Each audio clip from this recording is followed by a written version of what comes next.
ഈശോ മിശിഹായിൽ ഏറെ സ്നേഹമുള്ളവരെ, വിളവെടുപ്പിൻ്റെ കാലമായ കൈത്താക്കാലത്തിലൂടെയാണല്ലോ നാം കടന്നു പോയിക്കൊണ്ടിരിക്കുന്നത്. കൈത്താക്കാലം 5-ാമത്തെ ഞായറാഴ്ചയിലേക്ക് നാം എത്തി നിൽക്കുകയാണ്. ഈ ഞായറാഴ്ച തിരുസഭാ മാതാവ് നമുക്ക് വിചിന്തനത്തിനായി തന്നിരിക്കുന്നത് വിശുദ്ധ ലൂക്കായുടെ സുവിശേഷം 11-ാം അധ്യായം 14 മുതൽ 26 വരെയുള്ള വചനങ്ങളാണ്. ഇവിടെ നമ്മുടെ ഹൃദയത്തിൽ നിന്ന് പുറത്തു പോകുന്ന പിശാചിനെക്കുറിച്ചും വരണ്ട സ്ഥലത്തൂടെ അലഞ്ഞു നടന്നിട്ട് വീണ്ടും നമ്മുടെ ഹൃദയത്തിലേക്ക് തിരിച്ചു വരുന്നതൊക്കെയാ ഇതിവൃത്തം. ചില പാപങ്ങളെ, ചില പാപാവസ്ഥകളെ, ചില തഴക്കദോഷങ്ങളെ ഒരിക്കലും നമ്മുടെ ഭവനങ്ങളിലേക്ക്, നമ്മുടെ ഹൃദയമാകുന്ന ഭവനത്തിലേക്ക് പ്രവേശിപ്പിക്കരുത് എന്ന് സുവിശേഷം നമ്മോട് പറയുകയാണ്. ചില തഴക്കദോഷങ്ങളെ, ചില പാപാവസ്ഥകളെ എന്നേക്കുമായിട്ട് മാറ്റി നിർത്തുവാനായിട്ട്, അവയിൽ വീണ്ടും ഒരിക്കലും ചെന്ന് പെട്ടുപോകാതിരിക്കുവാനായിട്ട് നമ്മോട് ഈ ഞായറാഴ്ച സുവിശേഷം ബോധ്യപ്പെടുത്തി തരികയാണ്. അതേതൊക്കെ പാപങ്ങളാണെന്ന് മറ്റു വായനകളിലൂടെ സഭാമാതാവ് നമ്മെ ഓർമ്മിപ്പിക്കുകയാണ്. ഒന്നാം വായന ലേവ്യരിൻ്റെ പുസ്തകം 16-ാം അധ്യായം 20 മുതൽ 26 വരെയുള്ള വചനങ്ങളാണ്. ഇവിടെ ദൈവം മനുഷ്യൻ്റെ പാപമോചനം ആഗ്രഹിക്കുന്നുവെന്നും മനുഷ്യൻ ദൈവത്തിൽ ജീവിക്കുവാനായിട്ട് ദൈവം ആഗ്രഹിക്കുന്നുവെന്നും ലോകത്തിൻ്റെ പാപങ്ങൾക്ക് പരിഹാരമായി കുഞ്ഞാടിനെ ലോകത്തിലേക്ക് അയച്ചുവെന്നും നമ്മെ ഓർമ്മിപ്പിക്കുന്നു.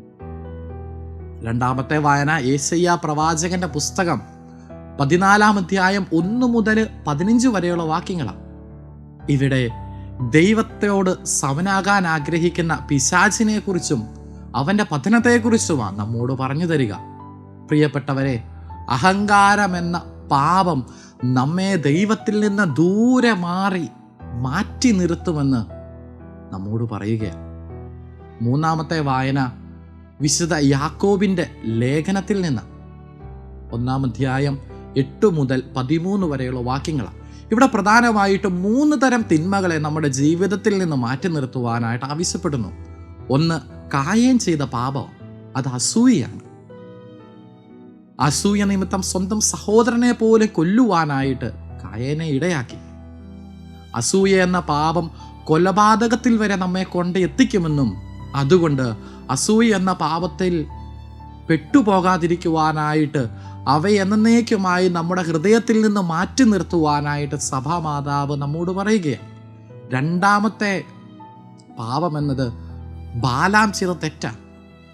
ബാലാം ഒരു പ്രവാചകനായിട്ടും ഒരു പ്രവാചകന്റെ ദൗത്യം ദൈവജനത്തെ ദൈവത്തിലേക്ക് അടുപ്പിക്കുക എന്നതായിട്ടും ലാഭം മുന്നിൽ കണ്ട് ബാലാം തെറ്റ് ചെയ്തു, ദൈവജനത്തെ ദൈവത്തിൽ നിന്ന് അകറ്റി.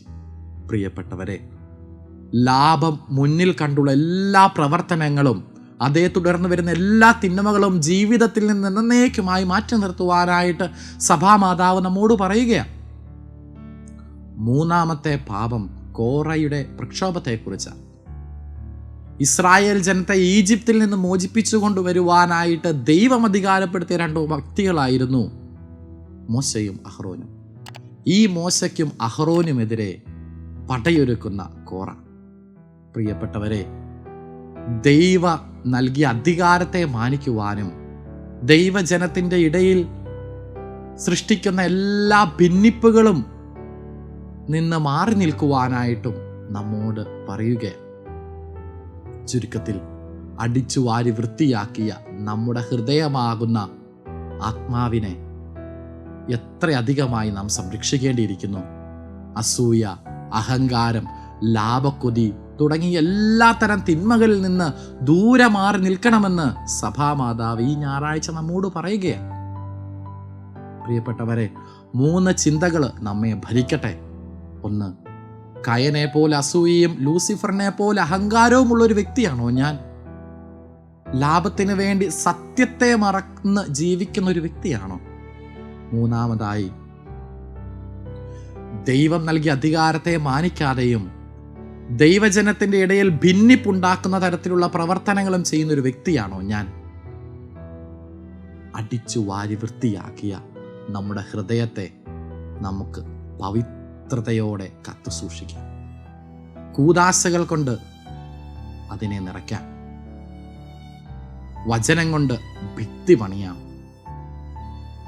വിശ്വാസം കൊണ്ട് മേൽക്കൂര കെട്ടാം. ദൈവം നമ്മെ സമൃദ്ധമായി അനുഗ്രഹിക്കട്ടെ. പിതാവിൻ്റെയും പുത്രൻ്റെയും പരിശുദ്ധാത്മാവിൻ്റെയും നാമത്തിൽ ആമേൻ.